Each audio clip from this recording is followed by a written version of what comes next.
আসসালামু আলাইকুম আরহামেতুল্লাহ। সম্মানিত দিনী ভাই ও বোনেরা, আজকের এই গুরুত্বপূর্ণ ভিডিওটি যে যেখান থেকে দেখছেন এবং শুনছেন সবাইকেই আন্তরিক মোবারকবাদ। আজ আমি আপনাদেরকে শিখাইয়া দিব বিসমিল্লাহির রহমানির রহিম ৪১ বার পাঠ করে ফু দিলে কি হয়। আবারও বলছি, আজকের আলোচনার বিষয় বস্তু হচ্ছে ৪১ বার বিসমিল্লাহির রহমানির রহিম পাঠ করে ফু দিলে অথবা দম করলে কি হয়। বিস্তারিত জানার জন্য আর এই দামি আমলটা শিখে রাখার জন্য সম্পূর্ণ ভিডিওটি দেখার অনুরোধ থাকবে। আর প্রতিদিন ইসলামিক নতুন নতুন ভিডিও সবার আগে দেখতে আপনার পর্যন্ত পৌঁছাতে আমাদের এই ছোট্ট চ্যানেলটি সাবস্ক্রাইব করার অনুরোধ থাকবে। সম্মানিত দিনী ভাই ও বোনেরা, এই আমলটা কখন কিভাবে করবেন পরামর্শ থাকবে। যখনই আপনাদের এই আমলটা করার প্রয়োজন মনে করবেন যে না, এখনই এই মুহূর্তে আমার এই আমলটা করার প্রয়োজন, আপনি তখনই এই আমলটা করতে পারবেন, কোনো সমস্যা নেই। এই আমলটার জন্য কোনো সময় ধরা বাধা নেই। আপনার যখন মনে চাবে আপনি তখনই এই আমলটা করতে পারবেন ইনশাআল্লাহ। সম্মানিত দিনী ভাই ও বোনেরা, আমি আপনাদের বোঝার সুবিধার্থে ধরে নিন আমি এই মুহূর্তে ফজরের নামাজ আদায় করে নিয়েছি, এখন আমার এই আমলটা করার প্রয়োজন, তাই আপনাদেরকে করে দেখাচ্ছি। সর্বপ্রথমে আমাদের কাজ হচ্ছে অজু করে আসতে হবে। অজু না থাকলে অজু করে আসতে হবে। এরপরে ৩ বার ইস্তিগফার পাঠ করতে হবে। আস্তাগফিরুল্লাহ রাব্বি মিন কুল্লি যামবি ওয়া আতুবু ইলাইহি। এই ইস্তিগফারটি জানা থাকলে ৩ বার পড়বেন।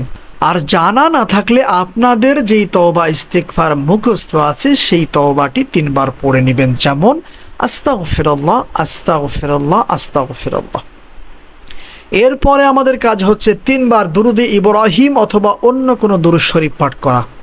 তবে পরামর্শ থাকবে যাদের দুরুদে ইব্রাহিম মুখস্থ আছে, মানে আমরা ৫ ওয়াক্ত নামাজের মধ্যে যে দুরূদ শরীফ পড়ে থাকি আল্লাহুম্মা সাল্লি আলা মুহাম্মাদি ওয়া আলা আলি মুহাম্মাদ, এই দুরূদ শরীফকে দুরুদে ইব্রাহিম বলে থাকি আমরা।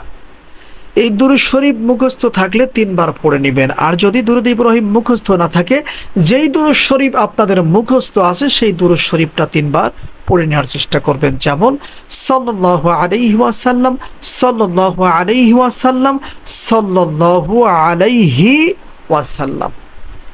এরপরে আমাদের কাজ হচ্ছে ৪১ বার বিসমিল্লাহির রহমানির রহিম পাঠ করতে হবে। তবে হ্যাঁ, এখানে একটা বিষয় আপনাকে খেয়াল রাখতে হবে, একবারও যেন কম না হয়, একবারও যেন বেশি না হয়।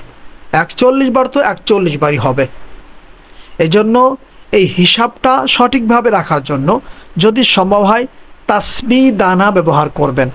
আর যদি তাসবিহ দানা ব্যবহার করতে না চান, হাতের কর গুনে গুনে এই আমলটা করার চেষ্টা করবেন, যেমন বিসমিল্লাহির রহমানির রহিম বিসমিল্লাহির রহমানির রহিম বিসমিল্লাহির রহমানির রহিম বিসমিল্লাহির রহমানির রহিম। এই নিয়মে ৪১ বার বিসমিল্লাহির রহমানির রহিম পড়তে হবে। এরপরে ফু দিতে হবে। এখন কথা হচ্ছে কিসে ফু দিবেন অথবা কাকে ফু দিবেন, কোন শ্রেণীর মানুষকে আপনি ফু দিবেন। সম্মানিত দিনী ভাই ও বোনেরা, ৩ শ্রেণীর মানুষের জন্য আপনারা এই আমলটা করবেন। প্রথমত, যেই ব্যক্তির মাথায় প্রবলেম আছে, মাথায় সমস্যা আছে, যাদেরকে আমরা মেন্টাল বলে থাকি, পাগল বলে থাকি, এদের জন্য এই আমলটা আপনারা করতে পারবেন। নাম্বার ২, যাদের জিনের সমস্যা আছে, যাদের জিনের সমস্যা আছে অথবা জাদু টোনার সমস্যা আছে, তাদের জন্য আপনারা এই আমলটা করতে পারবেন, কোনো সমস্যা নেই।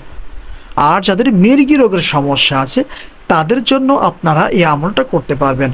কয়েকদিন কষ্ট করে আপনারা যদি বিসমিল্লাহির রহমানির রহিমের এই আমলটা করে এই সমস্ত রোগীদেরকে ঝাড়ফুঁক করতে পারেন, আশা করি ইনশাআল্লাহ অল্প দিনের মধ্যেই এই ৩ শ্রেণীর রোগী বিসমিল্লাহর বরকতে সুস্থ হয়ে যাবে ইনশাআল্লাহ।